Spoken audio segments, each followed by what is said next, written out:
Ավերը այսօր մեր հյուրերն են Ժառանգությունից Ստեփան Սաֆարյանը եւ Հանրապետական Կուսակցությունից Արտակ Դավթյանը։ Մենք մի քանի թեմաների ենք անդրադառնալու, բայց ամենաուշագրավը 3 ազգային ժողովում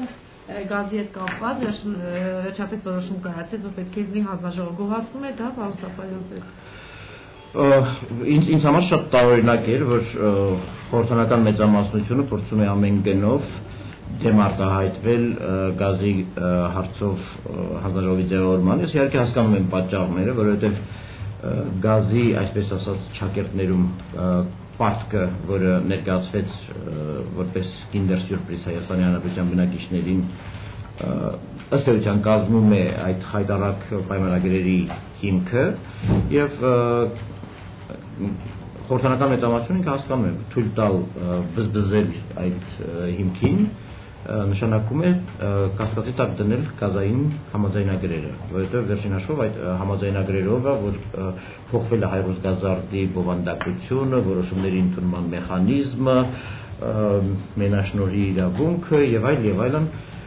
Հայաստանի կողմից որոշումների ազդելու իրավունքի կորուստը եւ ամեն ինչ որ մենք տեսնում ենք այդ համաձայնագրում։ Հետեւաբար այս առումով կարելի է ասել, որ գոնե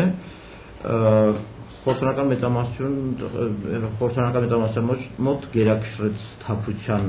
զգացողությունը եւ առնվազն դեմ չարտահայտվեցին։ Ինչ կանի հանձնաժողովը կամ ինչ կհաջողվի հանձնաժողովին։ Փորձերը նկատի ունենալով եւ դա, չգիտեմ, ինչքանով հետադարձում։ Դե գիտեք, ավանդաբար իրավացի եք, ավանդաբար ազգային ժողովում ստեղծված բոլոր հանձնաժողովները գրեթե առանց բացառության կամ շոուի մաս են կազմել, ինչպիսին որ դա ասենք մազութի հարցերով հանձնաժողովն էր, ինչպիսին որ դա մարտի 1-ն էր, մարտի 1-ի հանձնաժողովն էր եւ այլ նմանատիպ այլ հանձնաժողովներ։ Հիմա ես չեմ ուզում կանխավ կասկածի տակ դնել նրա աշխատանքի արդյունավետությունը, բայց ես գրեթե վստահ եմ, որ միևնույնն է, որքան էլ թույլատրվել է ձևավորվել հանձնաժողով, այդուամենայնիվ թույլ չի տրվի հանձնաժողովին շատ լուրջ գործունեություն ծավալվի եւ եթե հարկ լինի կասեցնել կամ ձախողել նրա գործունեությունը կամ անլրջացնել կամ հետևանքների իրավական ուժը վերացնել, ապա դա արվում պատված վիճակ է։ Այո, ես ուզում եմ հասկանանք, որ խոսքը վերաբերվում է ոչ միայն Գազպրոմին հետ տեղի ունեցած կամ Ռուսաստանի Դաշնության հետ տեղի ունեցած մութ գործարքին, այլ ընդհանուր առմամբ Հայաստանի արտաքին քաղաքական վեկտորին, որը փոխվեց սեպտեմբերի 3-ից հետո եւ թույլ տալ, որպեսզի, ասենք, նման մի սկանդալային թեմա բարձրացվի, ըստ որում ասեմ ձեզ, այդ խնդիրը բարձրացնելը շատ հեշտ է, որովհետև այդ պարտքը որևէ կերպ արտացոլված չի եղել պետության որևէ ֆինանսական փաստաթղթում, այդ պարտքը որևէ կերպ այդ պարտի մասին որևէ կերպ չի բարձրաձայնել հանրապետության նախագահը իր Մոսկվա կատարած այցելության ժամանակ, երբ 2012 թվականի օգոստոսի 8-ին նույնպես բանակցում էր էներգետիկայի ոլորտում համագործակցության խնդիրներ, այսինքն այդ պարտի մասին հայ հասարակությունը տեղյակ չի, հետեւաբար ապացուցելը, որ այդ պարտքը գոյություն չունի կամ այդ պարտքը հորինած է կամ այդ պարտքը համենայն դեպս Հայաստանի Հանրապետության եւ նրա հասարակության պարտքը չէ Գազպրոմին, ես կարծում եմ շատ հեշտ է, բայց միևնույնն է իրավական հետևանքների առումով ես կարծում եմ դեռևս խնդիրներ կունենա հանձնաժողովը։ Գիտեք ինչ, նախ ես ասեմ, որ ցանկացած հանձնաժողով որ ստեղծում է կոնկրետ խնդիրներ են դրվում այդ հանձնաժողովի առջև եւ այնուհետեւ որոշակի ժամանակ անց կամ կոնկրետ ժամանակ, որը որ ֆիքսում է հանձնաժողովի ստեղծման փաստաթղթերով, անդրադարձ է կատարվում, թե ինչ է կատարել հանձնաժողովը եւ ինչպես է նա պատասխանել այդ խնդիրներին կամ խնդիրները ինչպես է լուծում։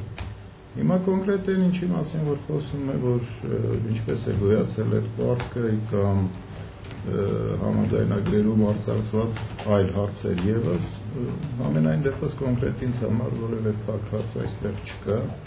եւ բոլոր այն բարձրաբանումները, որոնք ես լսել եմ եւ նաեւ այդ համաձայնագրերը կարդացել եմ,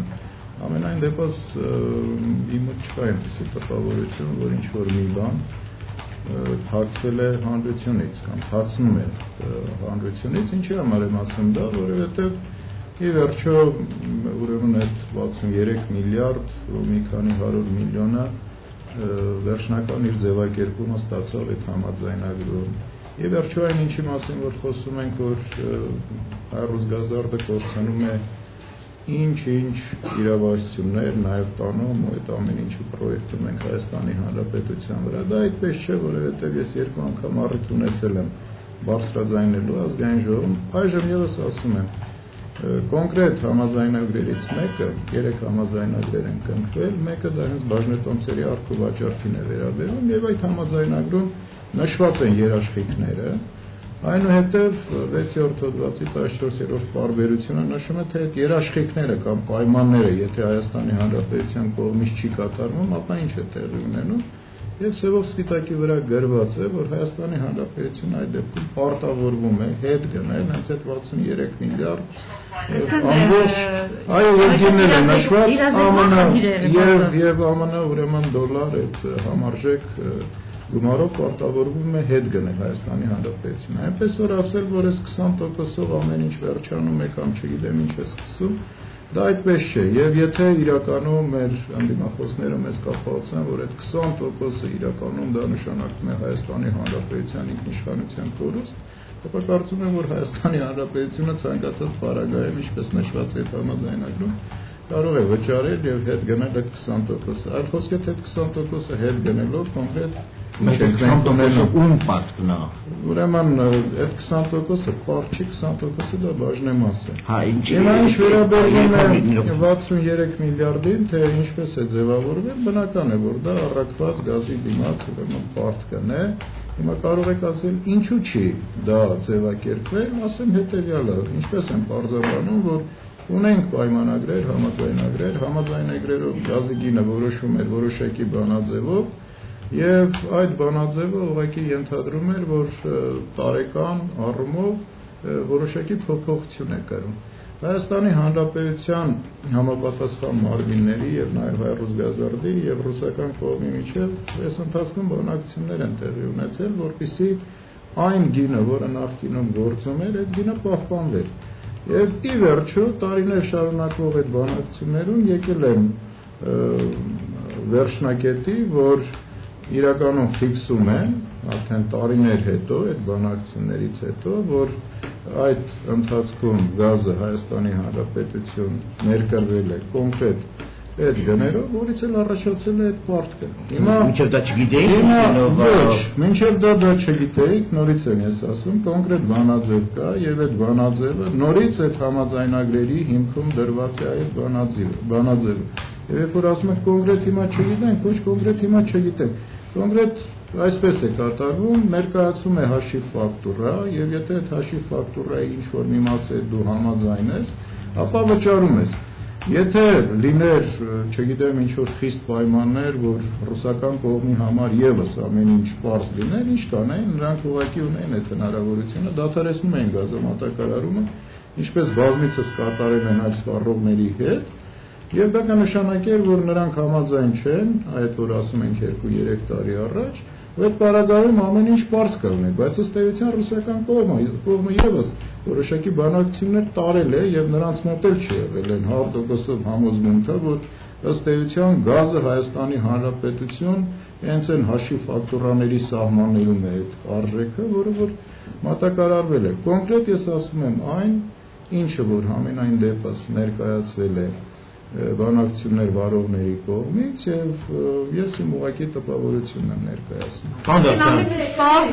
Ես տպավորություն ստացա, որ մենք 2-3 տարի բանակցել ենք, բայց ներկայացվել է հաշիվ ֆակտուրա, հետո ասել ենք 2-3 տարի բանակցել ենք, ռուսական կողմն ասել է ձեր պարտքը այսքանը, մենք ասել ենք ոչ այսքան չի, այսքան հետ համաձայն ենք, այսքան հետ համաձայն չենք, դա 2-3 տարի շարունակ։ Հետո 3 տարի հետո ռուսները մեզ ապացուցել են, որ չէ, հայեր ջան, այնուամենայնիվ ձեր պարտքը $300 միլիոն է կազմում։ Եվ 3 տարի հետո ոչ թե նրանք մեզ ապացուցել են, այլ մենք եկել ենք ընդհանուր հայտարարի կոնկրետ առաքվող գազի գնի հետ կապված։ Արդյոք կուտակված պարտքով դե հիմա այն ինչ որ կա, փաստացի ունենք այն ինչ որ ունենք։ Տեսնում եք ինձ հիմա դուք ասում եք այդ 300 միլիոն, հիմա գիտեք ինչ, դուք գիտեք որ կոնկրետ ասենք այդ նախկին բանաձևը եթե դնենք, ոչ թե 300 միլիոն այդ բանաձևը կլինի, այլ միգուցե շատ ավելի մեծ գումար։ Ինչի համար եմ սա ասում, որովհետև կոնկրետ առաքվող գազի գինը ամենայն դեպս եւ ազգային ժողովում էլ երբ որ քննարկումները եղան, պարզեց որ Հայաստանի Հանրապետությունը ամենաարտունյալ գնով գազ ստացող այո, ոչ չի ստացում։ Չէ, դուք հիմա 189 գիտենք ինչ կարող է։ Գիտենք որ 189 ԱՄՆ դոլար։ Դա պիտի որ մի պիտարի անունը դա հայտարարվել։ Ոչ։ 1 տարի առաջ չէ հայտարարվել, որովհետև նորից պիտի ասեմ, պարոն Սաֆարյան, կար բանաձև։ Ես նորից պիտի այս բանն ասեմ։ Այո, ստացեք ու հաշվեք, դուք ստացել եք այդ բանաձևը։ Չէ՞ որ ասում եք բոլորը հիմա բոլորը եք մտնում։ Դուք ասում եք 3 տարի մենք բանակցեցինք, հետո եկանք համաձայնեցին, որ մեր պարտքը այսքան է։ Պարոն Սաֆարյան, մեր կյանքում էլ է լինում, երբ որ ծառայություն է մատուցում, այս ծառայություն մատուցողը ներկայացնում է հաշիվներ եւ դու այդ հաշիվների հետ չես համաձայնում, հասկանում եք։ Եվ երբ որ այդ հաշիվների հետ չես համաձայնում, բնական է որ գնում ես որոշակի բանակցությունների։ Այդ բանակցություններից հետո պարզ է դառնում ի վերջո Ես ուզում հասկանամ մեր գազի մատակարարումը իրական պայմանագրում ընդհանրապես գրված է որ գազը հաշվարկվում է այս բանաձևով եւ վերջ, այսինքն գին ֆիքսված չի։ Այո, գրած է որ գազը հաշվարկվում է այս բանաձևով եւ վերջ։ Բագենի տեղ ինչ է դնում։ Ես բաղկացել Չիկովիշ թիվ ուզենա դնի։ Չէ, այդ բանաձևով եթե հաշվարկում ես, այդ բանաձևը ստանում ես որոշակի։ Բանաձևի մեջ ինչ կա, բանաձևի մեջ կա թե օրինակ ինչ արժի 1 խորանարդ մետրը։ Կոնկրետ ինչ հստակ թիվ եք ստացել։ Ստացել եք 260, 360, 500, 600, ինչ եք ստացել։ Պարամետրեր։ Եվ չգիտեմ, ամեն մեկը չգիտեմ, X-ը այնտեղ կարող է համապատասխանի գազի որակի ավերականության, Y-ը այնտեղ կարող է չափսի, չեմ, ծավալի։ Այսինքն երբ որ դու տեղադրում ես, դու որոշակիորեն ստանում ես որոշակի գումար, չէ՞, դու չես կարող անտեղյակ լինել։ Չի կարող մեկին գումարի 1 ստանա 2, այդ մյուսը մեկին գումարի 1 ստանա 4։ Եթե բացարձակ թվեր եք գումարում, այո, իսկ եթե բացարձակ թվեր չեն, որոշակի տոկոսային մեծություններ կան, այն ինչը որ կա այդ բանաձևի մեջ, ապա միարժեք ասել, որ այնպես է ստանում, դա այդպես չի։ Այդ դրա համար եմ ես նորից վերադառնում ամենասկզբում ասվածին, որ գազի ձևավորված պարտքը այնուամենայնիվ ամենաառեղծվածային առայժմ միայն քրեական քրեորեն հետապնդելի արարքի մասին վկայող եզրակացությունների տեղիք է տալիս եւ ես կարծում եմ որ եթե անգամ այս պահին այս խորհրդարանում չհաջողվի դրա ձևավորման գոյացման ուրեմն բոլոր հանգամանքները պարզել, ապա այնուամենայնիվ որևէ սերունդ ստիպված է լինելու դա անել, որովհետև այս ֆորմուլայով Զորավյանի խոսքերից ասում հիշեցրեց ով որտեղ է հիմա գտնվում գազի համար Ուկրաինայում։ Ես կարծում եմ նաև Զորավյան այնուամենայնիվ ճիշտ զուգահեռացի տալու, որովհետև Յուլիա Տիմոշենկոին ուրիշ բանի համար էր մեղադրել։ Յուլիա Տիմոշենկոն մեղադրվել է քաղաքականություն իրականացնելու մեջ։ Գազի հետ կապված, հա։ Չէ, երկրի համար ոչ շահավետ պայմաններով, բայց ներեցեք այնտեղ այսպիսի խնդիր չի կա։ Եկեք անկախ ամեն ինչից Ուկրաինային թողենք իրենց տեղում։ Հիմա կոնկրետ պարոն Սաֆարյան, դուք ինչ եք ասում եք որ ինչ որ քրեական օրենսգրքի ինչ հոդվածների հետ համատություններ եք անում, բայց ես ասում եմ, որ արարքը քրեորեն առնվազն այդպիսի ենթադրություններից, որ քրեորեն պատժելի արարքի այդպիսի ենթադրության տեղի է տալիս։ Ինչից ուրեմն քրեորեն պատժելի է, թե չէ, դրա համար կա դատախազություն, եւ եթե քրեորեն պատժելի ինչ արարք, ինչպես դուք եք ասում, արկա լինի, ապա կարծում եմ, որ այսպես թե դրան ուրեմն դրան անդրադարձ կլինի։ Հիմա ինչ վերաբերվում է կոնկրետ ասենք այս կամ այն թիվը պարզելու կամ այն ինչի մասին որ մենք խոսում ենք այս ամեն ինչը հանրությանը ներկայացնելու այնպես որ որևէ մեկի մոտ ասենք այլ ընկալում չլինի։ Ես այստեղ մի րոպե ասեմ, ես այստեղ եւս համակարծիք եմ որ քանի դեռ ողջամիտ մտածող որևէ քաղաքացի չի համոզվել, որ իրականում այն ինչ ներկայացնում է դա արդարությունն է, դա ճշմարտությունն է, մենք անընդհատ այստեղ ունենք աշխատանք անելու։ Եվ ցանկացած թիվ, որը որ անհրաժեշտ է ներկայացնել կամ ցանկացած պայմանագիր, որը որ անհրաժեշտ է ներկայացնել այս առումով, կարծում եմ, որ ճիշտ է այն է, որ մենք ուրեմն գնանք այդ քայլերին։ Եվ այն ինչի մասին որ դուք ասացիք, ավելի ճիշտ չէ, որ ասել ընտրությունից առաջ գազը թանկացել է, ուղղակի մենք իրազեկում ենք այս շահ ուշացումով։ Անժելա, հիմա հետին ուրեմն ամսաթվով միշտ էլ շատ խելացի, գիտեք, շատ խելացի ուրեմն մտքեր արտահայտել, որ ճիշտը կլինի, որ սա այսօրվա համար եմ ասում։ Ես մեկ այլ հարց ունեմ, ասենք երբևիցե մեր կառավարությունը գործող նախագահ հայտարարել է, որ օրինակ իրանք 3 տարի շարունակ չեն կարողանում հաշվել, թե ինչքան է կազմում Հայաստանի պարտքը։ Ուրեմն այդ հաշվելը, այդ ինչ որ դուք ասում եք, չեն կարողանում հաշվել։ Բայց 3 տարի չկարողանալ։ Պարոն Սաֆարյան, ոչ թե չեն կարողանում հաշվել։ Մենք հաշվման այն նորից պիտի ասեմ, նորմատիվային որոշակի տոկոսային մեծություններ կա, որ ունենք տարբեր կոնկրետ այդ մեծությունների վերաբերյալ մեր ուրեմն մոտեցումները, թե մենք ոնց ենք մոտենում, ոնց է մոտենում Ռուսաստանի ուրեմն Դաշնության մեր գործընկերները։ Տարօրինակ բանաձև եք, բանաձև ասա։ Ոչ, տարօրինակ է, թե տարօրինակ չի, նորից պիտի ասեմ։ Հիմա գիտեք ինչ, եթե Ռուսաստանի Դաշնությունը իրականում։ Ասենք հո բանաձևի մեջ գազի գույնը չի գրած, որ ասենք ռուսներն ասեն կապույտ է, մենք ասենք չի կապույտ չի գազի։ Գազի գույնը գրած չի, բայց գազի կալորիականությունը հաստատ գրած է։ Էդ ինչ կա գրած, կներկայացնեք, որ գոնե որն է փոփոխական։ Ես գազի մասնագետ չեմ, բայց կարծում եմ նաև, որ առաջիկայում մենք ձեզ հետ միասին կունենանք նաև դրա հնարավորությունը վերցնել եւ մանրամասն վերլուծել։ Տրամաբանությամբ ես գազի մարդ չեմ, ոնց որ իմ գործընկերներից մեկը ասել, ոչ էլ պարոն ուրեմն Սաֆարյանը գազի մարդ Եվ եկեք ուրեմն ճիշտ է, սատանան ասում են մանրուքների մեջ է թաղված, բայց եկեք այդ մանրուքները, եթե այդ մանրուքները պիտի առավելևս որ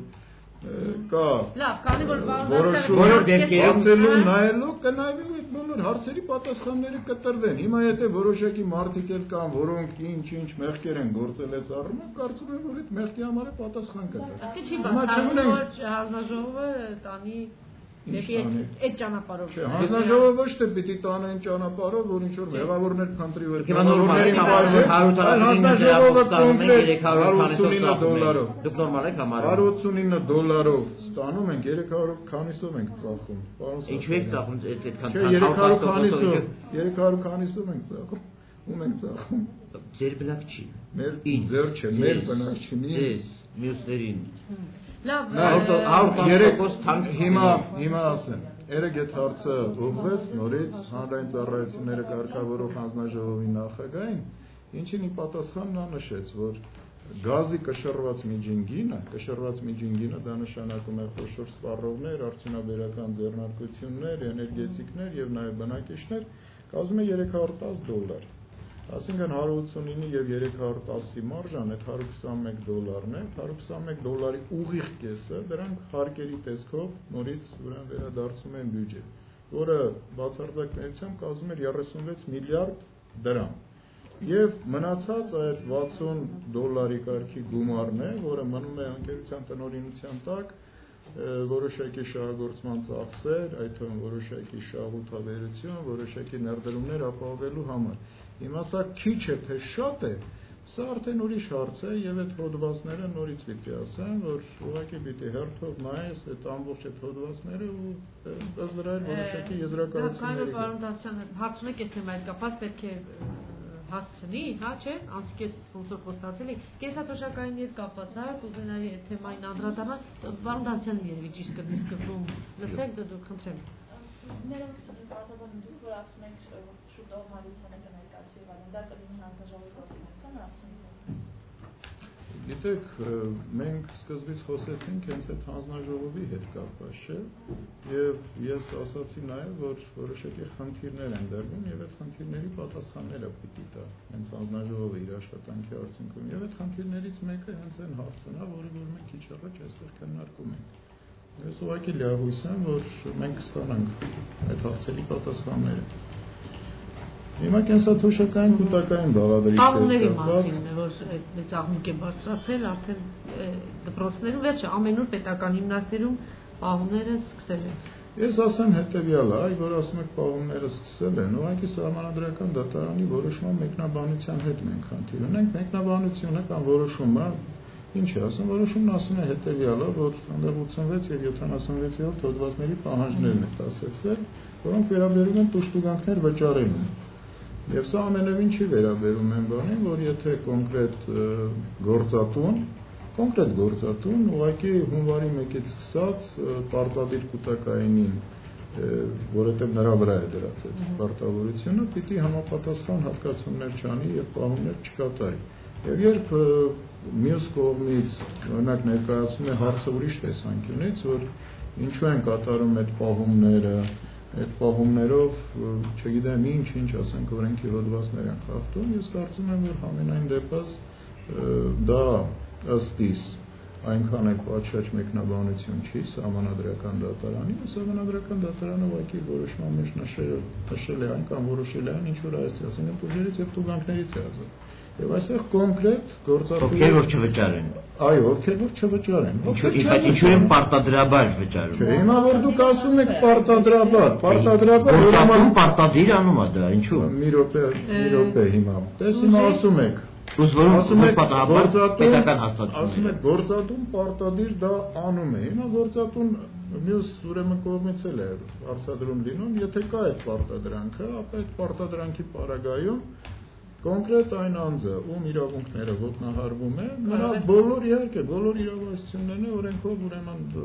այն ինչ որ ինքը կարող է անել, իր իրավունքները պաշտպանել։ Այդ թվում նաև դիմել դատարան եւ այլն եւ այլն։ Հիմա երբ որ ասում ենք դե հիմա տեսնում եք, ասում եք դե հիմա եկեք ճշտենք դա 1-2 հոգի է կա, թե այն ինչ որ այստեղ ասեցինք, որ մասսայական բնույթ է կրում։ Հասկանում եք։ Գրեթե մասսայական բնույթ է կրում պետական մարմինները։ Պարոն Սաֆարյան, եթե մասսայական բնույթ է կրում դուք որպես քաղաքական գործիչ, որպես քաղաքական շատ հզոր ուժի ներկայացուցիչ, ինչու այդ մարդկանց այդ մասսայական ուրեմն իհարկե մասսայական ոտնահարված այդ մարդկանց իրավունքները որտեղ պաշտպանենք, ոնց որտեղ պաշտպանենք, փողոցում չգիտեք որտեղ պաշտպանենք։ Չէ, հիմա սկսեմ նրանից, որ օրինակ այդ մարդկանց իրավունքները դուք ունեք որոշակի իրավաբաններ։ Շնորհակալություն չասեցիք Հայաստանի դատարանում, շնորհակալություն որ դա չասեցիք։ Ես ուզում եմ այդ ասել։ Եթե պատկերը Այո, նա Հայաստանի Հանրապետության Ցավոք պիտի արձանագրեմ, որ Հայաստանի Հանրապետության Սահմանադրական դատարանը հերթական անգամ մտել է կեղտոտ քաղաքական խաղերի մեջ։ Թող որևէ մեկը պատրանք չունենա, թե Սահմանադրական դատարանի այդ աշխատակարգային որոշումը, որը կայացվել է մինչև ըստ էության գործի լսելը, ուղղակի որևէ կերպ առնչվում է արդար դատավարության, դատաքննության եւ այլ արդարադատության հասկացությունների հետ։ Ընդհանրապես շատ հետաքրքիր եւ խորամանկ քաղաքական հնարք է կատարվել, հաշվի առնելով, որ ինքը պայքարը իրենից ներկայացնում է քաղաքականի եւ քաղաքացիականի խառնուրդ, հաշվի առնելով, որ քաղաքական ուժերի մասնակցությունը կամ ներկայությունը օբյեկտիվ թե սուբյեկտիվ պատճառներով այդ քաղաքական ուժերի արած հայտարարությունների կամ ակնարկների պատճառով առնչվում է իշխանափոխության խնդրի հետ, հա, դեռ մարդկանց մի զգալի մասը իսկապես հույսեր է փայփայում, որ այդ շարժումը կտրանսֆորմացվի շատ ավելի մեծ խնդրի եւ իրականանա իշխանափոխություն։ Իսկ քանի որ ժողովուրդը շատ արագ է ուզում դա տեսնել, Սահմանադրական դատարանի միջոցով դրանով օգտագործելով որպես գործիք ժամանակ է ձգձգվել, որը ըստ էության բերելու է հիասթափությունների աճի, որովհետև ասենք Հիմա տեսեք միջև Այսինքն մի մասը հավատում է դեռ դրա մի մասը հավատում է, որ այս շարժումը կուտակային կենսաթոշակային Սահմանադրականի որոշումը, որ իօքուտ իրենց կլինի, հա։ Մի մասը ընդհանրապես ասում է կասեցված, որովհետև կասեցման տակ ինքը չի հասկանում, թե դա ինչ է նշանակում։ Ինա թվում է չէ, ազնվությամբ հավատացեք, չէ, իսկապես դուք չեք հանդիպել կան մարդիկ, ովքեր դեռ չգիտեն թե ինչն է կասեցված կամ իրենք մտածում են, որ համակարգը չի ներդրվում, քանի դեռ Սահմանադրական դատարանը որոշում չի կայացրել, բայց իրենք տեղյակ չեն, որ համակարգը ինտենսիվ ներդրվում է եւ որևէ Սահմանադրական դատարան, այն էլ այսպիսի դատավորների ուրեմն որակով, այն էլ այսպիսի, այսպես ասեմ, ներքին խղճով բարոյականությամբ դատավորներ ունենալով, որևէ դատավոր այդ համակարգը արմատախիլ չի անելու, այսինքն առնվազն պետք է ամենամեծ միամիտը լինել եւ ըստ որը սա վերաբերում է ոչ միայն հասարակությանը, այլ նաեւ ուզում եմ որ դա հասկանան թե քաղաքական ուժերը, թե նաեւ քաղաքացիական նախաձեռնությունը։ Սահմանական դատարանը չեղյալ չի ճանաչելու կամ քաղաքական ցանոթան հակասող չի ճանաչելու այս դրույթը, թող բոլոր մարդիկ մոռանան այն մեկընդմիշտ։ Հետևաբար դժգոհությունը մեծ է, ինչու չեք առաջնորդում։ Ես գիտեք ուր առաջնորդենք, տանում ենք դեպի մոբիլիզացիա համախմբում ա գնում ժողովրդի, իշխանությունն ասում է երկիրն ապակայունացնում եք, անկայունացնում եք, բիզնեսին հարվածում է, չգիտեմ, բնավոր հեղափոխություն եք անում, չեք լսում, գիտություն ենք ընդունում այն ամեն ինչ, ինչ որ հնչում է, բայց ես ուղղակի զարմացած եմ, թե ինչու հիմա ասենք շատ էիք ուզում, որ ընդդիմությունը այդ դժգոհության ալիքը առաջնորդեր, ինչու դա։ Դուք ունեք այդ հարցի պատասխանը։ Ինչու եք ընդդիմությունը պաշտպանի այդ միլիոնանոց բողոքականների շահերը, այլ ոչ թե օրինակ հանրապետականը։ Ինչու հանրապետականը չի առաջնորդում։ Դուք ասում եք, որ մասսայական բնույթ է կրում, ես ասում եմ, որ մասսայական բնույթ չի կրում, եւ սրա մեջ է ուրեմն մեր տարաձայնությունը։ Ես ասում եմ, եթե մասսայական բնույթ է կրում, գոնե 1-ին, 2-ին, 10-ին, 20-ին իրանց շահերը փաստորեն այդ դժգոհների շահերը։ Քանի՞ դուրս գա փողոց, որ դուք ասեք որ դա մասսայական։ Փողոց դուրս գալ։ Ընդհանրապես, եթե դες դիմել են, եթե դուք ունեք փաստացի տվյալներ, որ այդ մարդկանց իրավունքները իհարկե, եթե այդ մարդկանց իրավունքները ոտնահարվում է, բայց ես ասում եմ, ես չեմ հավատում այդ դատարանին։ Անկախ ամեն ինչից, եթե ինձ են դիմում կոնկրետ մարդը, ամենայն դեպս ես այդ մարդուն լսում եմ, այդ մարդուն պատասխանում եմ։ Եթե ձեզ են դիմել, խնդրում եմ ասեք, 4 հատ դիմել է համանական դատարան։ Մի րոպե ասեմ, այդ սահմանադրական դատարանից հետո տեղի ունեցող այս դեպքերի մասին է խոսում։ Եւ քաղաքացիական նախաձեռնության անդամների ոչ միայն։ Այո, եւ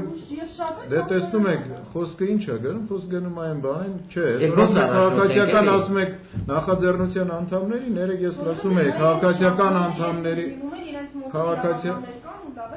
այն ինչ կարող է արվել Այն ինչ հնարավոր է անել արվել է, ասենք դիմել է 4 հատկանուշ, դիմել է սահմանական դատարան։ Լավ, հիմա եթե կարելի է ես ուղղակի կապված եմ բանի հետ, որ սահմանադրական դատարանի ընդհանրապես կայացրած որոշմանը, ես կարծում եմ, որ մենք անկախ ամեն ինչից պիտի հարգանքով վերաբերվենք եւ այն որոշմանը, որը որ կայացրել է եւ ապագայում ուրեմն կայացնելիք որոշումների հանդեպ եւ կանխապետ չէ այս կամ այն կերպ անել որոշակի եզրահանգումներ քանի ընտրություններով մտնենք այդ դատարան քանի ընտրություններով այդ դատավորները այսպես գլխիկոր ինչպես օրինակ ավանի ընտրությունները գլխիկոր այսենց կարդան գրավոր ընդհանրակարգ որ հանկարծ Ստեփան Սաֆյանի հետ հարց ու պատասխան չունենան ես էլ եմ եղել սահմանադրական դատարանում որ ընտրություններ նախագահական սահմանադրական դատարանի դատավորները ոչ մի անգամ գլխիկոր իրենց որոշումները չեն կայացրել ավելին ես ասեմ որ սահմանադրական դատարանի անդամներից այսօր գոնե 2-ը կան ովքեր եղել են մեր գործընկերներ ում հետ մենք ենք աշխատել եւ նաեւ ազգային ժողովն է փաստորեն նրանց երկուսին նշանակել եւ ես կարող եմ ասել որ եւ բարձր մասնագիտական նրանք ունեն ունակություններ եթե դուք չեք ուզում տեսնել դուք չեք տեսել ամենայն գիտեք պարոն Սաֆարյան ես թվում է որ կոնկրետ ձեր պարագայում հետեւյալ բանն է գործում դուք նայում եք ու չեք տեսնում հասկանում եք ունկնդրում եք ու չեք լսում ի տարբերություն մեզ եւ սա երևի թե մեր ու ձեր տարբերությունը միգուցե ինչ որտեղ